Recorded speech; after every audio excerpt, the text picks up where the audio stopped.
I'm Alex from phpacademy.org, and this is a video tutorial on PHP variables for the new Boston. Now, if you've programmed in any other programming languages, you'll know what variables are and you'll understand what they do, that you have to assign values to variables, and that there's different types of variables. Now, in this video I'm going to be showing you how to create variables by assigning values to our standard structure that we use for variables, and then how to echo them out to the browser. So usually in programming languages such as JavaScript, anything like that, you'd have to use a keyword such as var.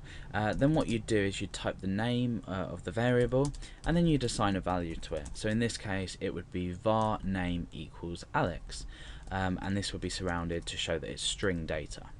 Now same as if you were to say var age equals 21, that would be exactly the same example. However, in PHP we don't really need to use any keywords to define anything.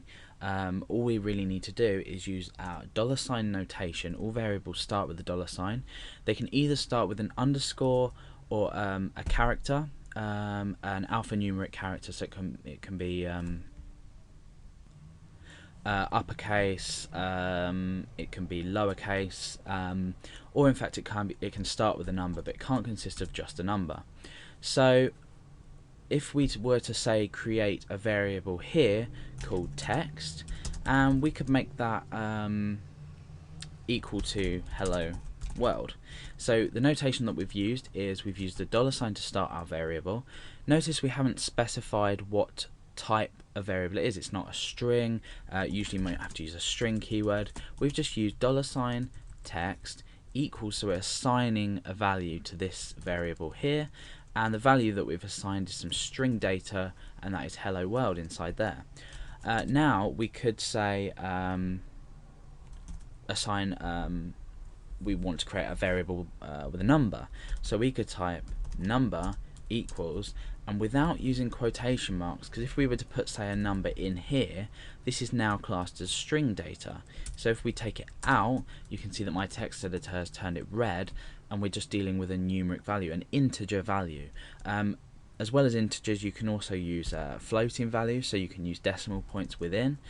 So we could have 100.5 for example, but for now I'm just going to work with integers.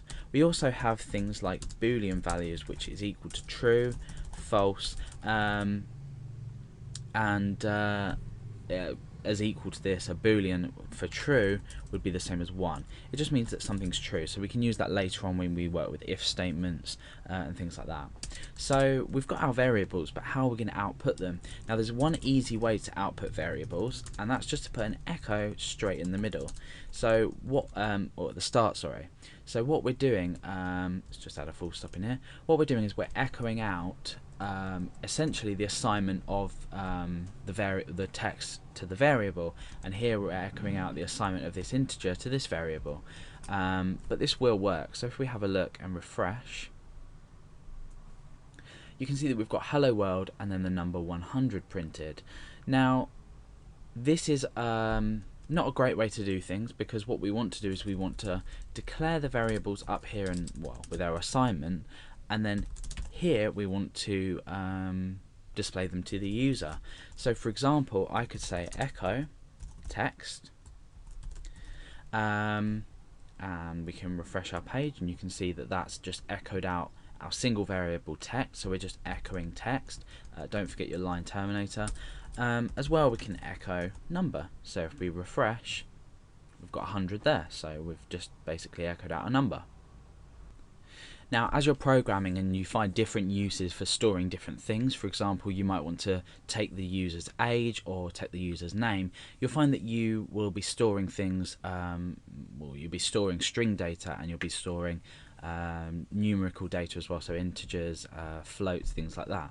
So in actual fact it's so easy in PHP because you don't need to think about what data you're storing. You just need to use the notation with the $sign, the variable name following the rules, and then just the value to the variable. So you can see that PHP variables are in fact really easy.